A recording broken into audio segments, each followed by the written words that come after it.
Fatmawati dari SMP Negeri 25 Kota Jambi.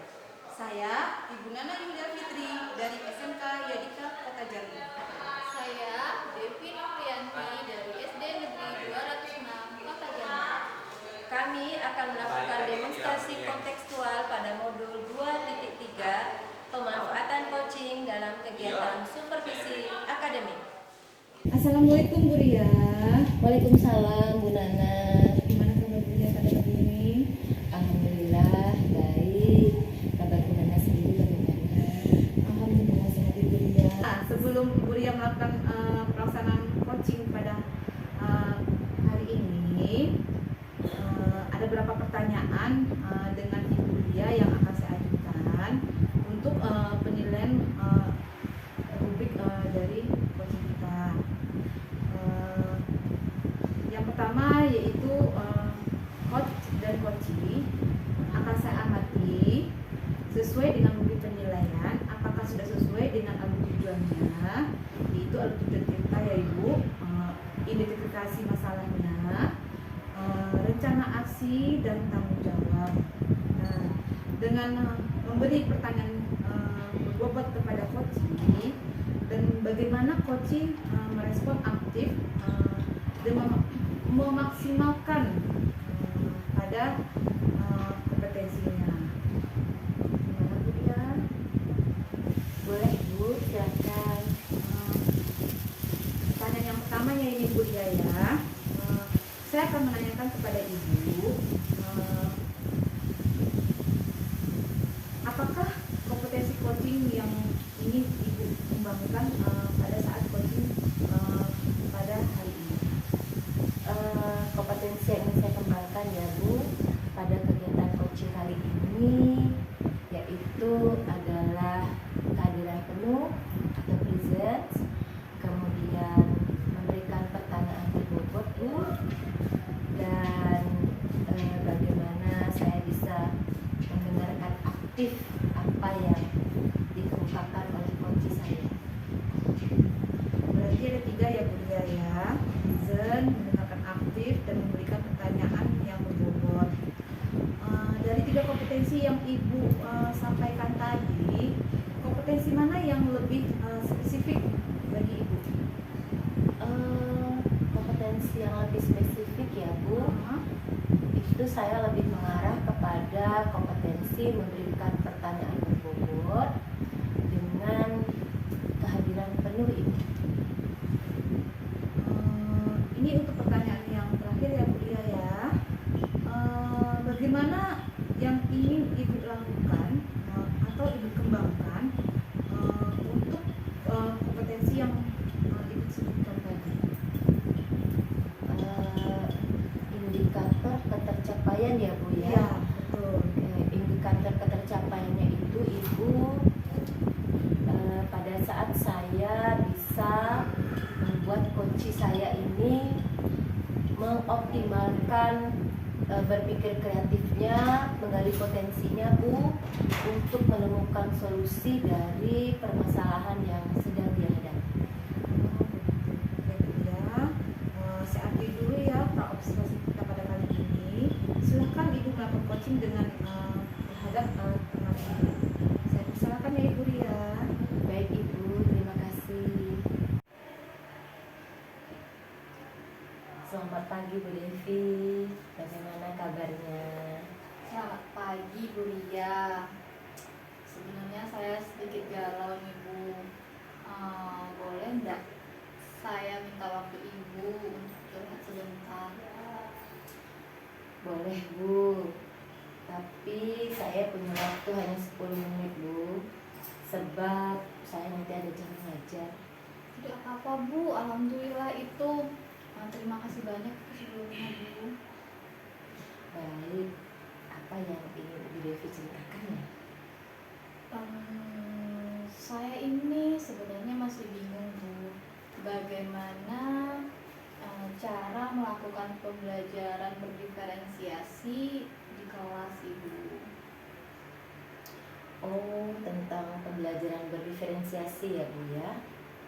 Baik, menurut Bu Devi sendiri pembelajaran berdiferensiasi itu pembelajaran yang seperti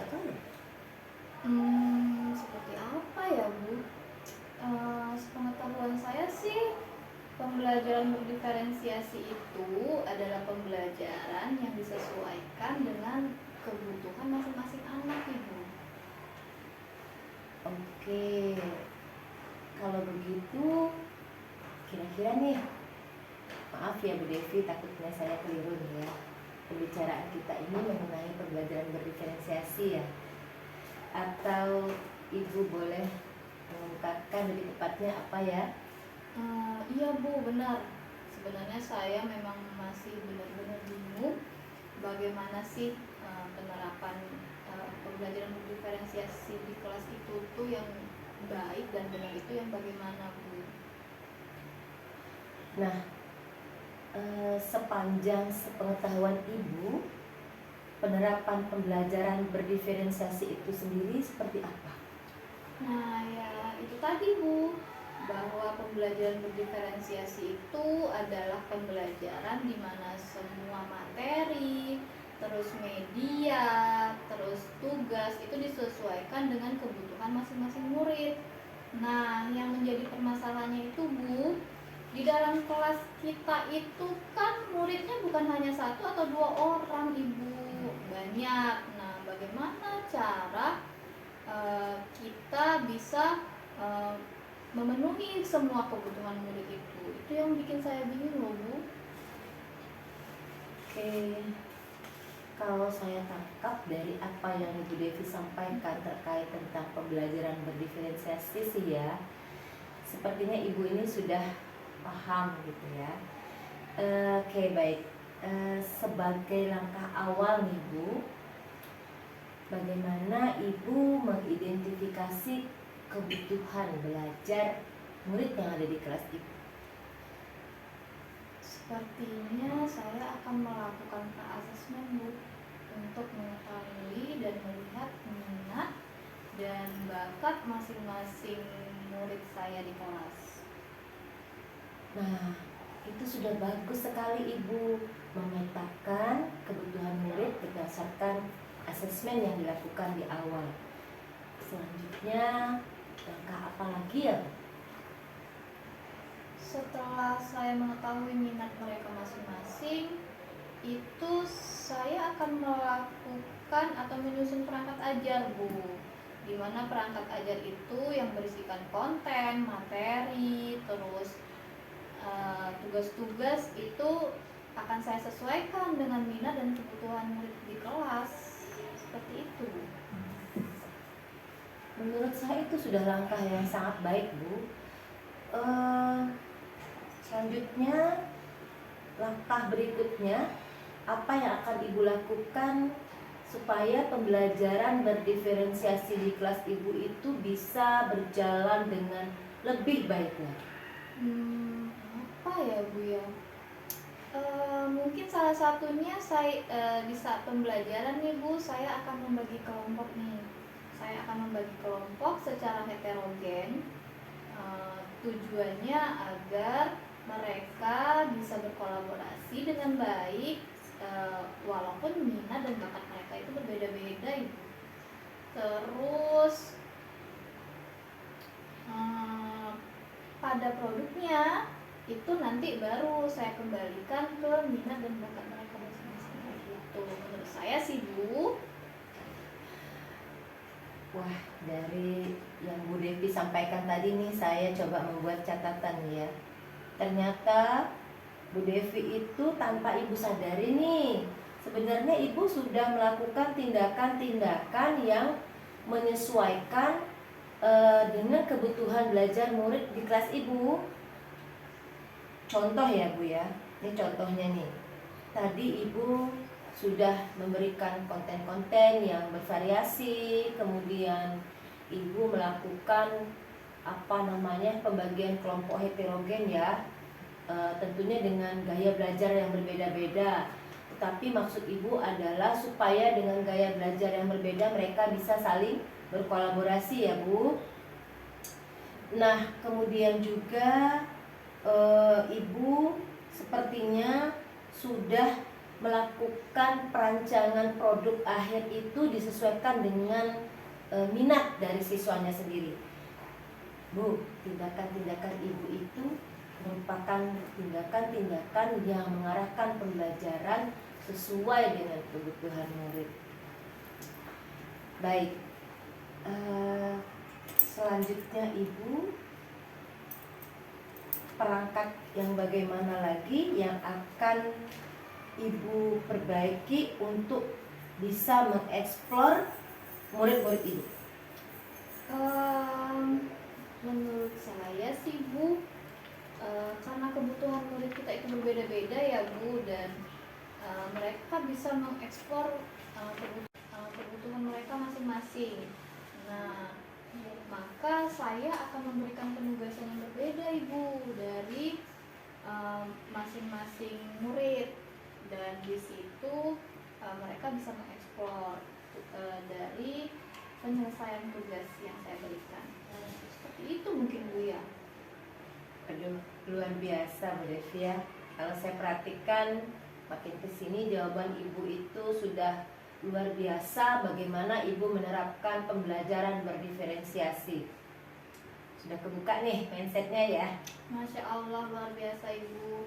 Alhamdulillah nih Bu, setelah kita berbincang-bincang, pikiran saya sudah semakin terbuka dengan bagaimana penerapan pembelajaran berdiferensiasi di kelas. Tadi kan Ibu mengemukakan tentang pemberian tugas yang sesuai dengan minat dari siswa ya Bu. Bagaimana Ibu merancang penilaiannya atau asesmennya terkait tentang tugas ini? Penilaian Bu ya. Tadi kan di awal saya sudah melakukan pra-asesmen, terus saat pembelajaran saya juga akan melakukan penilaian formatif selama pembelajaran berlangsung, dan di akhir saya akan memberikan penilaian sumatif meliputi tes, terus ada kompetensi yang telah dipelajari oleh murid-murid saat pembelajaran. Apa yang bisa saya katakan lagi? Sepertinya Ibu Devi benar-benar luar biasa ya dalam memahami pembelajaran berdiferensiasi ini. Kalau tadi Ibu merangkai konten, kemudian melakukan proses pembelajarannya juga bervariasi, produk yang dihasilkan juga bervariasi, ternyata Ibu juga memahami bagaimana cara memberikan penilaian ya, mulai dari awal, kemudian penilaian formatif pada saat proses, dan terakhir adalah penilaian sumatif. Luar biasa sekali Ibu. 2 jempol buat Ibu Devi. Wah, terima kasih banyak Bu. Nah, bagaimana bentuk tindak lanjut dari kegiatan penilaian yang Ibu lakukan? Sepertinya saya akan melakukan remedial ya Bu, untuk memperbaiki kelemahan-kelemahan pada murid yang belum bisa, dan pada murid yang sudah bisa saya akan memberikan pengayaan untuk menambah wawasan murid tersebut Ibu. Seperti itu mungkin Bu ya. Baik, waduh luar biasa, sekali lagi luar biasa buat Ibu Devi ya. Jadi kalau saya boleh mengatakan dari perbincangan kita tadi ini ya Bu, ada beberapa hal ya, seperti misalnya menyusun perangkat dengan berbagai konten, kemudian mengolah bagaimana proses pembelajaran supaya bisa memenuhi kebutuhan murid, lalu produk yang Ibu hasilkan juga disesuaikan dengan minat dan keinginan siswa. Luar biasa Ibu ya.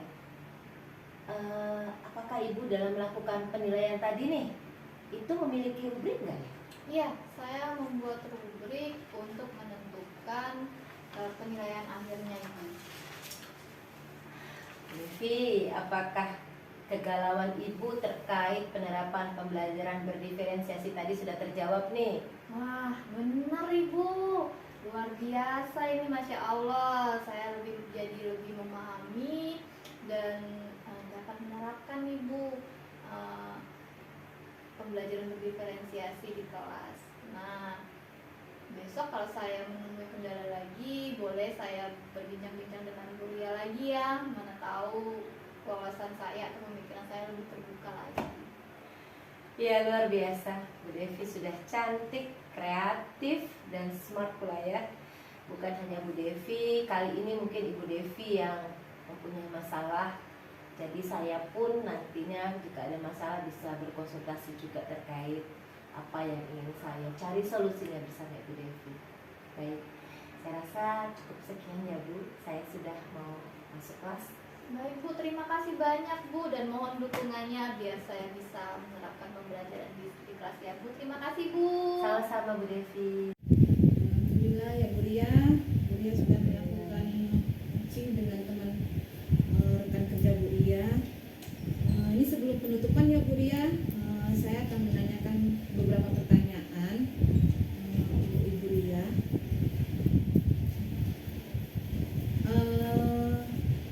Ini apa saja ya yang Ibu lakukan pada saat melakukan coaching terkait tercapainya indikator yang ini Ibu inginkan pada saat hari ini?